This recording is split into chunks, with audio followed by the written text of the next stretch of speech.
Hello. I'm well. How are you? Hello, everyone.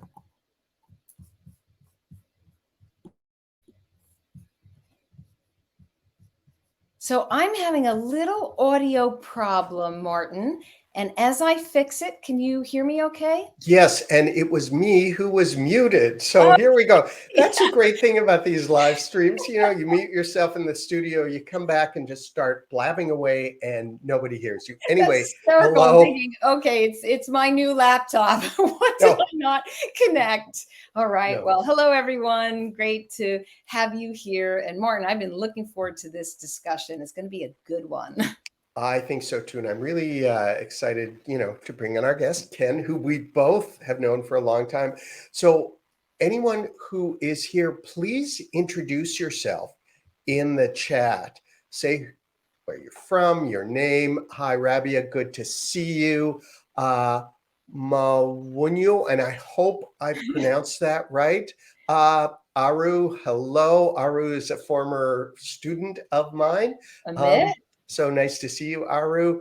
Alok, Amit, great to see all of you here. We're really excited to get started, but we also have a little bit of personal news about new-ish LinkedIn courses that we have. So, Deirdre, do you want to talk a little bit about yours? Yeah, so my marketing strategy competitive intelligence course was launched last fall, and I'm really happy that it's gained some momentum and it's been picked up by PMI, and it's being used as a part of continuing education and certification. And the course is helping you to create and maintain your competitive edge. It's understanding how to outmaneuver your competitors. It's using frameworks so that you can understand market gaps and launch the products that your market needs. And it's a course that you might want to check out so you are fully taking advantage of your ability to analyze the market, understand the landscape, and use that data to move ahead. How about your course, Martin?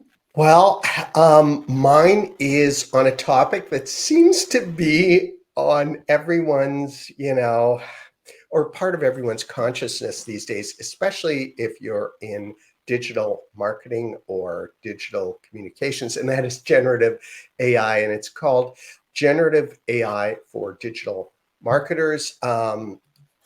It is all about how to get started using generative AI, what to think about, what to do, how to use it. And I'm going to share a link to that in the chat as well, with my course. So we have Deirdre's and my course both on there. And hang on, I'm just going to hide that current comment because we don't need it on all the time. Anyway, check out both courses. Lots of other people to say hello to. David Rice, who is a professor at York Schulich School of Business, who I work with. We're actually developing and teaching a future of marketing course Oh, next year. So, of fantastic. course, everything changes day by day. Ping Shu, Pontus, Lungil, and if I've missed Veronica anyone, Johnson's here yeah, from Ontario. That's great. also a former student. Get a lot of So, former yeah, students. yeah, the good network there from Yes. And from Martin, we're going to have something around AI in the fall. I do believe hopefully another instructor might join us. Yes, so stay tuned for He's a that. little And yeah, stay tuned for that. We also wanted to let you know that this is the end of season 1 of the DM show. So we're going to take a break for the summer, but we'll be back with season 2 in the fall. Details to follow, more on generative AI and all sorts of other topics with some new guests and guests you've seen. Kevin, hello, good to see you from Collision Conference, big tech conference in Toronto. And Angelica, Shubham, Kenton, Mohammed. So really great to see all of you. Okay, I all guess right. it's time to get started. Yeah, so let me share a little bit about our expert today. And I'm just going to hit some highlights. We would love it if you all check out Ken Jacobs on LinkedIn. And Ken is an experienced consultant and certified coach. He's the principal of Jacobs Consulting and Executive Coaching. And his firm for over 10 years now has helped agencies grow and manage their business, improve client service, and really build relationships, as well as enhancing staff performance through his consulting and training. Ken, previous to launching his own firm, spent 25 years in management and leadership positions in well-known public relations agencies. Now, he is also the host of a video podcast called Taking the Lead, and you need to check out this podcast because he and his guests share a lot of interesting insights. And with that, let me bring Ken into the live stream. Hi, Ken. Hello, hello, hello to you both. I'm so excited to be here with you. Well, we're so happy to have you here. And I think maybe, Martin, you want to kick it off with a first question? Sure. Since really, I've learned a lot about leadership from watching you present at various events, Ken, and, reading blog posts that you've written over the years. So I was wondering if we could start, if you wouldn't mind defining what leadership is and what you believe makes someone a good leader. Well, it's funny, sometimes leadership is like what you first said, like I'm talking and no one's listening because I'm on mute. So sometimes leadership feels like that, but when we've gotten it right. No. So if Louise Bethencourt, my 7th grade English teacher, is watching this, and she well may be, I'm gonna put the word in the definition, which she would tell me, didn't I teach you anything in 7th grade? But anyway, to me, leadership is using one's own leadership energy and influence to drive the outcomes that we want for the organization, if we're at an agency, for the agency, for its clients, for our team members, for our peers, for our boss, and yes, for ourselves. It's driving those outcomes through leadership energy and influence. And at its simplest, if one has followers, one is a leader. But what's a good or effective leader? Well, I think if you turn around and you have engaged, inspired followers who are excited to go on the journey with you, if they're on the boat with you, in the boat with you, then you're a leader.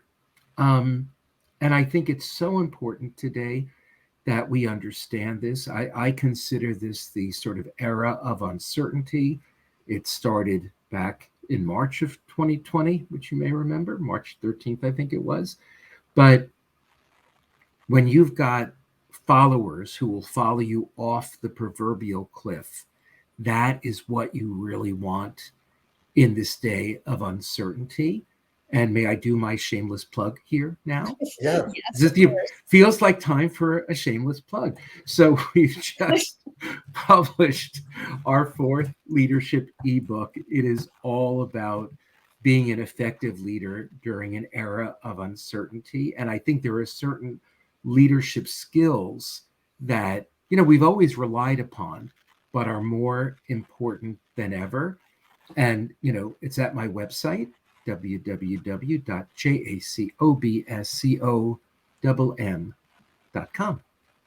And it's right there in the comments and on the screen. So you can just check that out. Can I have a quick follow-up to what you were saying? And that is, when you say followers, you're not necessarily referring to, in quotation, followers on Twitter. You're talking about people who actually, right, yes. are looking to you for guidance, right? Yes, good catch. It could be your team, it could be your tribe, it could be your community. And of course, it is also your peers, as we said, and also your boss and all those other stakeholders. But to me, that, I don't only think of them as team members, I do think of them as followers, because, we want to go from the fact that they report to you to the fact that they follow you. So that's the Ken, there's distinction. actually a question. Pontus wants to Already? know, isn't a leader supposed to be in front instead of at a podium? How'd you answer that? Well, we can lead from all kinds of places. We can lead from the front. We can lead from behind and support. We can lead from the middle and be in the thick of it with our team members or peers. So, I think we changed that. So, good question, by the way. But we changed that depending on the situation. But the one point I want to make is that it's not about being the boss, right? It is about Mhm. supporting others. It is about driving their success and knowing that you're only successful as a leader if your team members and your peers and your boss, are being successful. And I think that's where the joy of leadership comes from, when we see the people in our team, doing things they never thought they could do. That to me is true leadership. And this might segue perfectly into the next question around, can anybody in the organization be a leader, and does experience necessarily determine your leadership skills? Well, when you look at the communications industry and the agency world, quite often we promote people. You have this arc from learner, practitioner, manager, and then leader. Unfortunately, I've observed that sometimes people are promoted into positions of leadership without having tested those skills, without having proven they have the skills of leadership. And even though that is a natural progression, the reality is not everyone has the skills. Well, I think we all have the potential to go from manager to leader, but quite often I've seen people promoted into leadership before their time. So to me, it's not just experience. Experience may be part of it, but and look, every group, every organization, has some kind of CEO, some kind of leader in charge. But I think there can and should be many leaders within an organization, depending on the organization size, of course. And you can see that that's true if you agree with my definition of leadership, right? There have been people that I've known over my career who had that leadership influence, that leadership energy, and they were leading long before titles. I've known leaders who had the title but couldn't lead their way out of a paper bag. If I'm being completely candid, there were times in my agency management leadership career that was me sometimes, not always, but sometimes. And then I've lived in other organizations with people with relatively low titles who were indeed leaders. And I always bring up my dear friend Annie Heckenberger. When she was a senior AE, we were all together at Marina Mar Communications. I remember people lined up outside her door for counsel and advice and brainstorms. And she was in our media department. She mostly led and had knowledge about pop culture and how you could use that with media. And so she claimed an area of expertise, and in doing so became a leader. I'm happy to tell you, she's no longer still a senior AE. She's a senior VP and creative director at Saatchi and Saatchi Wellness, and I can only imagine how effective she is as a leader today. So I reflect back on her when asked the question, is it about experience? No. That's great. We have a few more comments. Cheryl said, lead from whatever seat you're in, which kind of builds on what you were saying. Divyang, hello, another student who joined from the Schulich School of Business and also the Future of Marketing Institute. Cedric Brown said, will this be recorded and saved? Yes, absolutely. This is being recorded. Come back to the same page, the same event page, and you'll see a little play button, and then you'll be able to play the recording whenever you want. Can I ask, is that Cedric Brown from the Peace Corps, or is there more than one Cedric Brown? I don't know. We'll find out. We'll find out, Cedric, if you are you who I think you are. And then Chicha, I'm not sure if I pronounced your name right, and I'm really sorry if I didn't, has a question. How do you introspect on whether you are a good leader or you aren't one? Yeah, well, great question in that I think leaders should be very introspective and thinking about how am I leading? And I think you can, look back at your week or 2 weeks and, level one is saying, how did I lead? How would my people grade me as a leader? And when you do that, think about your lowest graders, right? How would they rank you as a leader? How would they grade you? There's always some that'll give you an A+. We just love to follow him, but you've got to be mindful of those only giving you maybe a C-. But if you want to be more specific, and I would encourage that, then you think about how would they grade you as far as, did they feel I trusted them? Did they feel I earned their trust and I trusted them back? Did they feel that I listened more than I spoke? Did they feel that I was courageous? Things like that, like get very specific.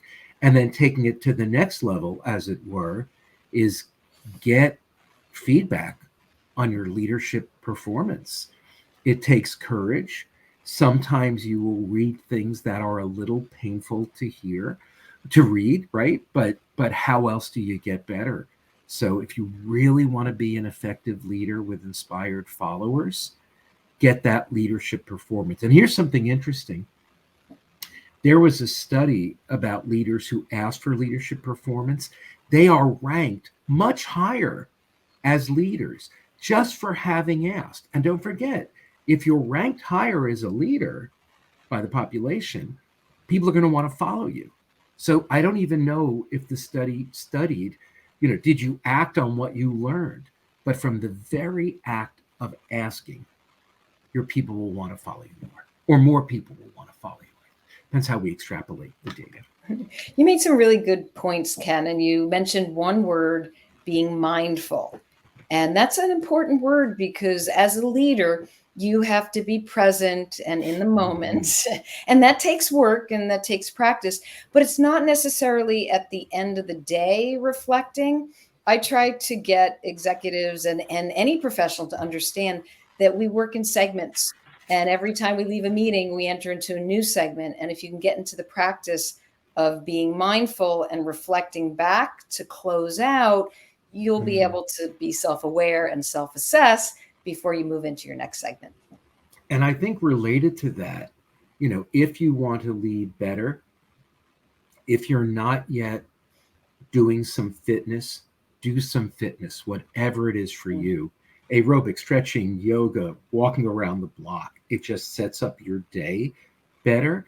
And I would also recommend mindfulness or meditation every day at the start of the day before you start that day. And I think between the two, it will set you up for more effective leadership. That's certainly been my experience. Yes. That's great. I think we should get to the core question today, which is, what are some of the key steps that you as an individual can take to manage your own career with grit, grace, and gravitas? And really that ties in, whether you're a student trying to get noticed or you're a junior person or mid-level. How do you do that? How do you, use leadership to help you progress? Sure. Well, I've got 4 points there. Number one, don't just let your career happen. Have a plan to the degree that you can manage it. And you're not the only one managing it. You're hopefully your boss is managing it in some way. If there's an active HR department, maybe your boss's boss. But absolutely have a plan. Is thought one. Thought two, get mentors. Mentors who will give you objective performance feedback about how to have difficult and honest discussions, how to give you feedback on your decision making, your decisiveness. And your mentor cannot be your boss, right? Your mentor has to be outside the discussion. Because, you know, one thing you often go to a mentor is, I'm not getting along with my boss, my leader, what do I do? You can't have that discussion with your boss or leader. So I think someone outside the career path, and I think, you know, some organizations have formal mentoring programs, others don't, and you can create your own. You can ask someone who you're learning from, who you're observing, maybe who has influence but seems to be a good leader. You can ask them to be your mentor. If anyone, you know, out there is a member of PRSA or the Canadian PR Association, many chapters have mentoring programs, so take advantage of that. And beyond your manager or leader, you need to have people in the organization who will support you and who will champion you. And if you've got a good boss leader, they're not going to be threatened by that. So hopefully they encourage that. We do need to have people beyond our chain of command, as it were.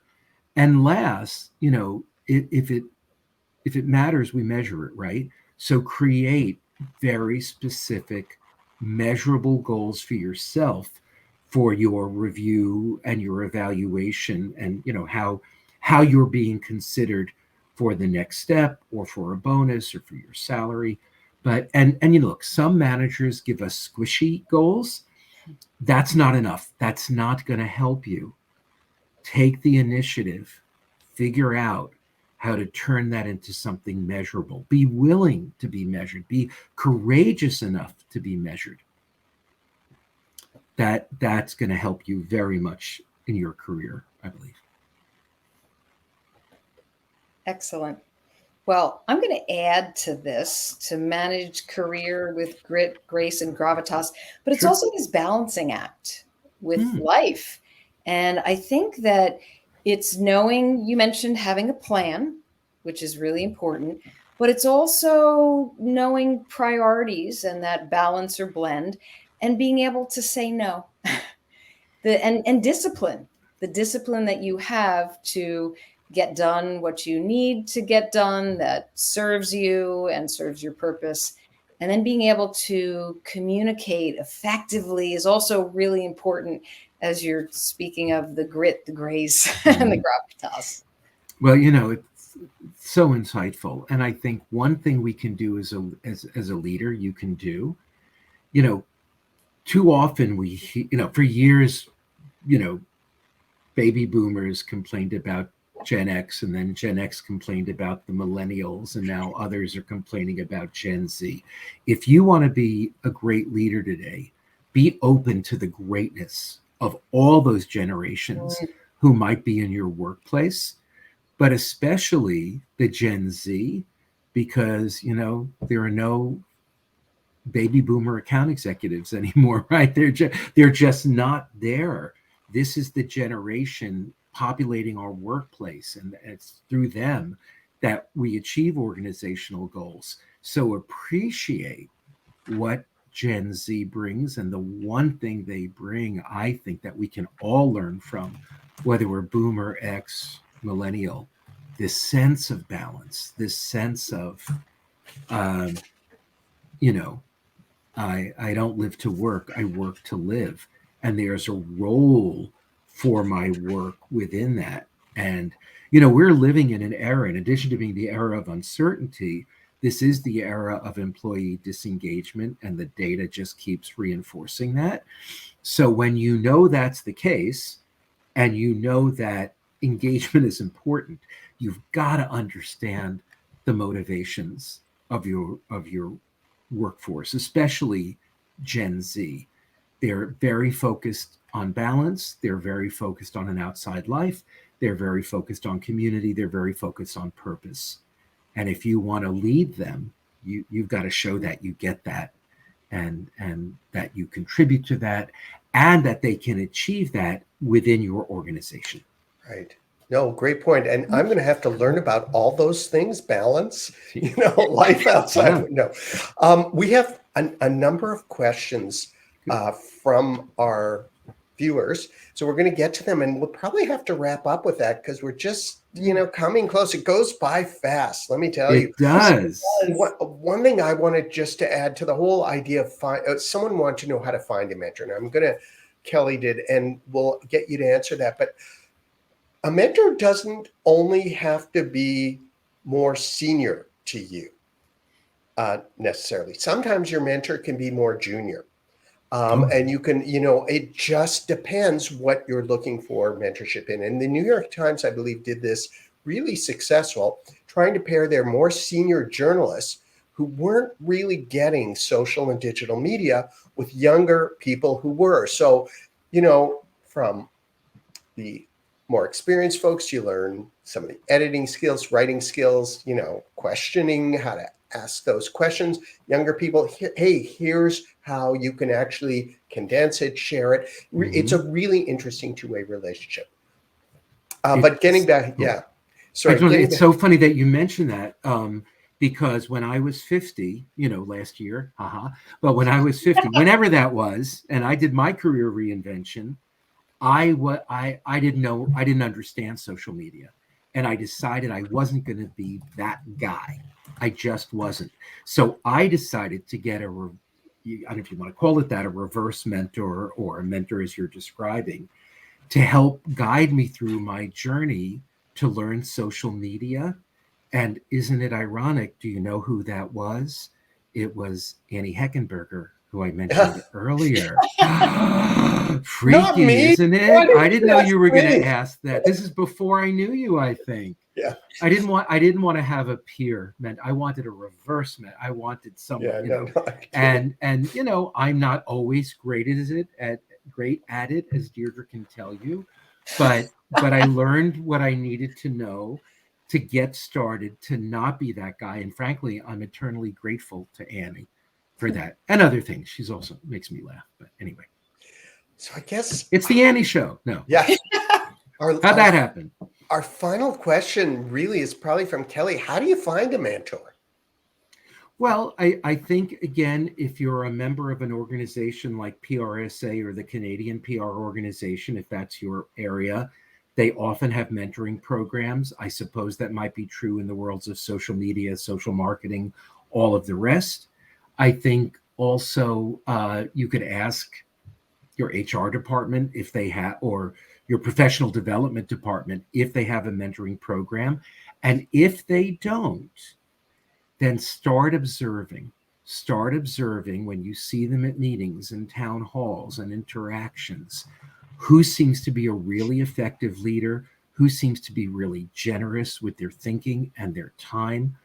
Whose energy do you admire, right? Whose energy do you admire? And observe that, and then you can kind of create your own informal mentoring program if they're amenable. And you can do any of those. No, those are really good suggestions. Canadian Marketing Association, for anyone in marketing, the AMA, it's another great organization. Any industry organization is usually a good resource. Mm-hmm. And I would also say, maybe you could go to LinkedIn and ask a few professionals for some informational interviews. And you just never know, you might hit it off with somebody, and you'll learn from them, and they might become your mentor. Yeah, and I'll tell you, for anyone watching who is considering being a mentor, I've been a mentor on and off for years. It is the most fulfilling situation you can imagine, to believe that you're just, sharing your thoughts and helping someone with their career. And you will always learn. I don't want to say mentee, it's not a real word, but you will learn so much from your mentee. Yes. It is definitely two-way. Definitely two-way. That's a great note to end on. We have so many comments. Ken, we are going to have you back again. Yes, that's the cliffhanger. That's today's cliffhanger. That's the clip right at the end of the season. Coming. Part two is coming soon. I and would here's adore a that. link to your book again. Thank you. Yes. I'd love to come Ken Z book. And Ken, thank you so much for closing out our season. Yes, thank I'm you, Ken. honored. Great I'm insights and honored. actionable Thank steps. you. Thank you. And thank you, Thank you everybody, very for much. joining us for the DM show. We will be Yeah. back in the fall. Yeah. Thanks very much. And we'll see you in September. Yes, No thank song. you. Bye. Bye.